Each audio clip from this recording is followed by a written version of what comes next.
Powerful collaborations, cutting-edge science, and curious minds coming together for a glimpse of the future. Stay tuned as we look at the latest updates on some of the most promising technology projects. In this episode, we look at the Car2TERA project. This is a new effort to push the automated vehicle a little closer to reality through the use of advanced radar. But what's needed before we can actually let go of the steering wheel? Hello and welcome. I'm Peter Ballant, and today we are in the Technicon studios speaking with Joachim Oberhammer. He's the scientific lead for a new project called Car2TERA, which looks at using sub-terahertz frequencies for self-driving vehicles. Welcome to our studio. Thank you very much. And the first question I have for you is, can you give us just the overview of this project, Car2TERA? So this is a recently started European project. So it's funded by the European Commission, and it involves several countries in Europe. And the main focus of this is to utilize state-of-the-art Terahertz technology. So that's electronic technology which is utilizing the Terahertz frequency spectrum, which is 100 times higher frequencies than mobile phones, for instance. And we want to utilize this frequency spectrum with recent technology to create a new car radar sensor, which is for passenger safety in the cabin of the car, so monitoring the passengers in the pre-crash and post-crash scenarios. And the second track in this project is also on creating new high-frequency technology for wired communication links, and this is mainly in base stations for mobile phones, and where there's a currently bottleneck in how to interconnect these base stations. And that technology should be able to boost 5G and beyond 5G telecommunication systems. You mentioned radar systems, and you say you're looking at developing radar systems. And I'm thinking, okay, my car has a radar. When somebody's in my blind spot, it tells me. Is today's technology just not good enough, or does it need something different? So there are different types of radars which are used in cars nowadays. And as you mentioned, you have the forward-looking radar, which is for crash or detecting obstacles in front of the car, and then you have the sidewards and the corner radars. And this is a completely new radar sensor application in the car scenario. So this doesn't exist at the moment. So there are no comparable radar sensors yet. So this would be a radar which is inside the car, monitoring the positions and the behavior of different parts of the bodies of the passengers, mainly in a crash scenario of the car. And currently, for this application, there's cameras being used, but cameras totally fail, because in a crash scenario, you have within milliseconds, you have to take decisions. So the car has to take decisions which kind of airbag to inflate, and cameras are too slow for that. And also cameras don't have the necessary contrast, like if there's strong sunlight or if it's very dark. So right now, automotive car manufacturers are looking for alternative sensors here. And here, a high-resolution radar could be a solution. And that's the reason why there's interest in using a new radar sensor, which is operating at much, much higher frequencies than conventional car radars. Because with much, much higher frequencies, you have much higher resolution to resolve the situation inside the car. So this is for improving situational awareness of what happens in the car, and then to take measures for minimizing the injuries to passengers in the cabin. So it's safe to say that these radars, these cabin monitors, they look to see what's happening, and if there's an airbag requirement, it looks to see which airbag to deploy first and then create a sequence. Yes, like for instance, if the car knows how the head is moving during the crash, depending on that, the sequence of inflating different airbags, because it can be a sequence of airbags, not only a single one, that the sequence of airbag can be controlled by knowing how different body parts are moving. And this is even more important in future scenarios, like when you think about autonomous driving, because then the passengers will sit in the car, not being attentive to what happens. Right now, a driver is very attentive and see what happens. But in the future, people might be almost like lying around in the car or reading books. So then it's very important for the car to know where are the passengers, what are they doing, how are their body parts moving if a crash scenario happens. Okay. And what is it about the terahertz frequency that makes it especially suitable for this application? So conventional radars, in particular car radars, have a quite a low resolution, like it's even centimeters or worse than centimeters resolution. And that's enough to look whether another car is in front of you at 100-meter distance. So it's also enough to detect whether a car is approaching from the side. There could be a side crash. So it's good for external radars. But for internal in-cabin monitoring, you need much higher resolution because you want to be able to distinguish. You want to see the head, for instance. I want to detect how the different limbs are moving of the body. So you need much higher resolution. And for that, in principle, you have to go to higher frequencies to get higher resolution. And in the future, this could be even thought of detecting like the directions in which the passengers are looking, for instance. And for that, you need very, very high resolution radar. And with this high resolution terahertz wave, what other uses do you have for this? Well, currently, Terahertz technology is mainly used for like radio astronomy applications. It's used for environmental sensing, like there are sub-terahertz sensors in satellites who are monitoring clouds and ice developing in clouds. So this is for weather surveillance, also for pollution monitoring, so for measuring air qualities. So Terahertz technology is used for that. There's also medical applications for Terahertz technology. There is also telecommunications very interested in going to Terahertz technology because you have very, very large bandwidth, so you can have huge data rates going over Terahertz frequency. So there's a lot of applications which really would need this frequency spectrum, but technology is not mature enough. So that's a key point in this project. We are developing next generation Terahertz technology and using also industrial grade electronics for that. So it's not only a research focus itself, but we are trying to use industrial grade processes for that there can really be a quick commercialization of utilizing this technology. So in this project, the Car2TERA project, are you making anything? Are you designing something? Are you making a prototype of something? Yes, we are making 2 different prototypes in this project, and one will be this car radar sensor, so this in-cabin car radar sensor that we are prototype, and that will be developed together with an automotive system supplier, which is Veoneer. That's one, then the primary prototype. And there's also a secondary prototype, and that is together with Ericsson, and that is about routing terahertz signals over plastic wires. That's similar to a glass fiber network, which people might have at home nowadays. But it has a very large bandwidth, and it's low cost also, and is much more robust because the glass fiber connections are very prone to have problems with dust particles, for instance. So there's a very big reliability issues, and this terahertz over plastic fibers might solve a lot of problems and make the interconnections in base stations much more cost efficient and also more reliable. Okay. How would you position this project technologically worldwide? So basically there are different aspects, different technology building blocks which are put together in this project. And some of them are very, very cutting edge technology. So like we are using a silicon micro-machined platform technology for that. And there is only a few players in the world who can do that at the moment. And then another interesting aspect here is that we are trying to use silicon germanium semiconductor technology in that project.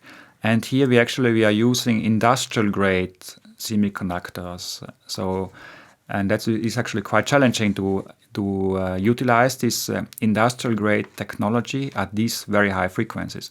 So from that point of view, I think this might even be the first project attempting to do that. So there are several aspects which are really this project is worldwide giving new directions. You had a kickoff meeting today to start this project. How do you feel about that?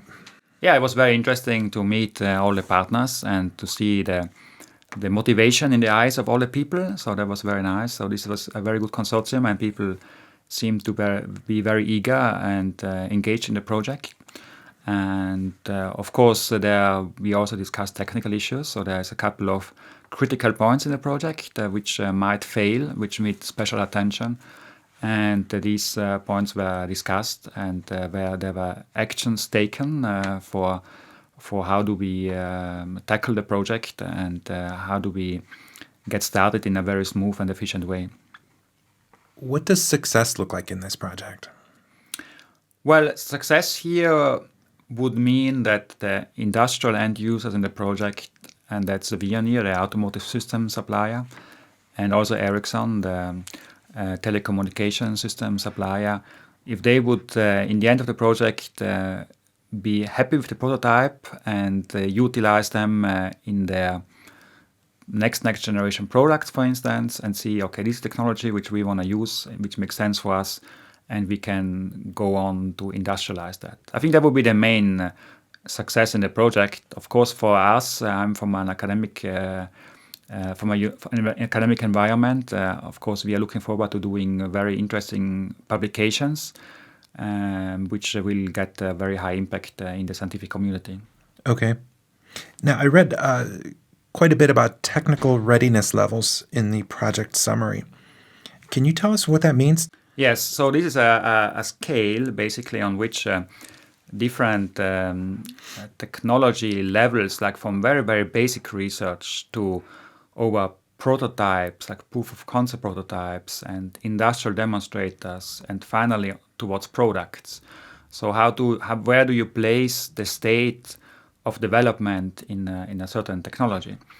And this project is characterized or classified as TRL, so Technology Readiness Level 4, which is kind of quite high actually for this type of project, I would say. So this is clearly a bit more than just a proof of concept. So it's going a bit closer towards industrially usable prototypes. So it's also this radar sensor actually is intended to be used in a mock-up cabin, in a car cabin at a car safety equipment manufacturer. So it's more than just a university laboratory demonstrator. And it's very challenging, of course, here, but I hope we can manage that. I know you're not from the automotive industry, but based on what you know and your experience working in this field a little bit, where do you see cars in 10 or 15 years? Well, cars will take over more and more functions from the driver.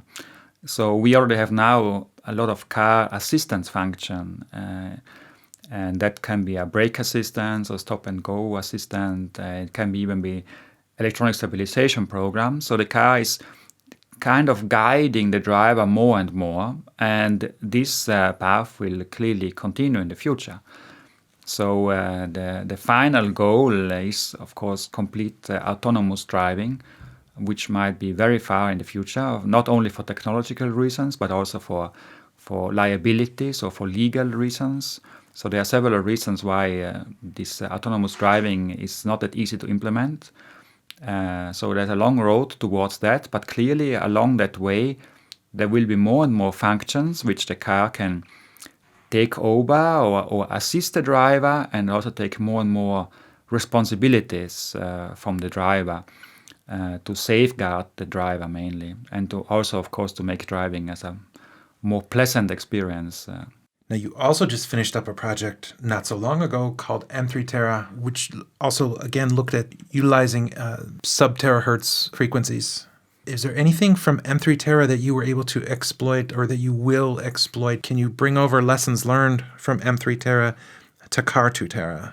Yes, that we can very clearly. And basically, M3 Terra was a project which was utilizing also a micro machine technology platform, which is also the key, the center of this Car2TERA project. We were at slightly lower frequencies, which made it easier. And also the demonstrator was at a lower technology readiness level. So basically the Car2TERA project is more ambitious, both when it comes to frequencies, when it comes to the readiness level, so comes closer to actually an industrial demonstrator, and also complexity of the system itself. So basically I would say if we would not have had the M3 Terra project before, it would be very, very difficult to go into this Car2TERA project. And the other thing is also, we learned not only technology in M3 Terra, but we also learned how to manage these complex projects, because there's a lot of different technologies which have to be combined, and people are speaking different languages. There are different interfaces which were not clearly defined from the beginning. So there were also a lot of technical management issues in M3 Terra, a lot of things which we forgot when we wrote a project plan, or we were not aware of critical points, a lot of risks which we did not estimate to that level before. And with that, of course, we go with a completely different understanding, both from a technology point of view and from a management point of view, into this new project. And I think it was you that said one of the biggest challenges was managing expectations in industry and managing expectations in academia, that these are two different playing fields, if you will, and perhaps a challenge in moving a project forward. Yeah, there can be, of course, a clash of interest here between academics and industry, though actually I never experienced that in this project, neither in M3 Terra, no, I don't expect it in Car2TERA either. So that's actually nice with this consortium, that really everyone in this consortium is kind of playing, rowing the same boat towards the same common goal. People are really working together on the common goals. So I definitely don't see here a clash of interests between academic or industrial partners, or between different industrial partners in the project. Can you tell us briefly a little bit about your partners in this project? So there are several partners involved in the project, and we have several large-scale companies, and that's Veoneer in Sweden is one of the world's largest automotive safety equipment providers. So that's the end user for this car radar application. Then we have also Ericsson involved. Ericsson is one of the world's 3 largest telecommunication systems and service providers. And that's a secondary end user in this project. We also have Infineon involved. So Infineon is one of the largest semiconductor manufacturers, and also micromachining, so for microelectromechanical systems manufacturer in the world. So these are the 3 big companies, and they are augmented by smaller companies, by SMEs. And here we have Anderal. It's a company in Spain who is focusing on antenna design. And we have ENT in Poland, who is providing graphene material. So that's a new type of material for this project. And we have Technikon in Austria, who is the coordinator of this project. It's a professional project management company, which is needed nowadays to run this kind of projects. And then we have the academic partners providing the state-of-the-art technology, and that's Chalmers in Sweden doing the integrated circuit designs, and KTH in Stockholm, also Sweden, from where I'm from, who is providing this micro-machine integration platform for this project. And tell us your background. What's your day-to-day work like? Well, I'm professor in microwave and terahertz microsystems at KTH, Royal Institute of Technology in Stockholm, Sweden. And yeah, we are working in frequency ranges nowadays from 100 gigahertz to 1 terahertz for different applications, telecommunication, radar applications, also radio astronomy applications, some medical applications, like we have done a skin cancer sensor based on Terahertz technology some time ago. So we are trying to exploit new applications in the sub-terahertz frequency spectrum by using micro-machining technology. Is there anything else you can add? Not really. So I think I'm looking forward to have a very interesting project with interesting results and satisfied partners, in particular the industrial end users. And I, of course, would like to acknowledge the funding which we received from the European Commission for this project. So it's actually very great research funding infrastructure in Europe available, which makes it possible to tackle these big technological challenges. And it's several million euros which are used in this project to develop this new technology. And so I would like to acknowledge that. And I hope we can make the best out of the taxpayers' money, and the taxpayers putting trust in us basically by giving us this money. And I hope we can make the best out of it. How long is this project? The project is scheduled for 39 months. And that's a bit more than 3 years. Typically, a project of this scale is scheduled for 3 years. And we already from the beginning asked for a slightly longer time because there are a lot of technical details which need to be timed properly, and it could take some time. So we hope to complete this year in 3 years and 3 months. Thank you for speaking with us today, and thank you also for your contributions to this project. And we wish you much success for the project and for your team, and we'll talk to you again in a few months and see how you're doing. Thank you very much. This podcast has been brought to you by Technicon. The Car2TERA project has received funding from the European Union's Horizon 2020 Research and Innovation Program under Grant Agreement number 824962.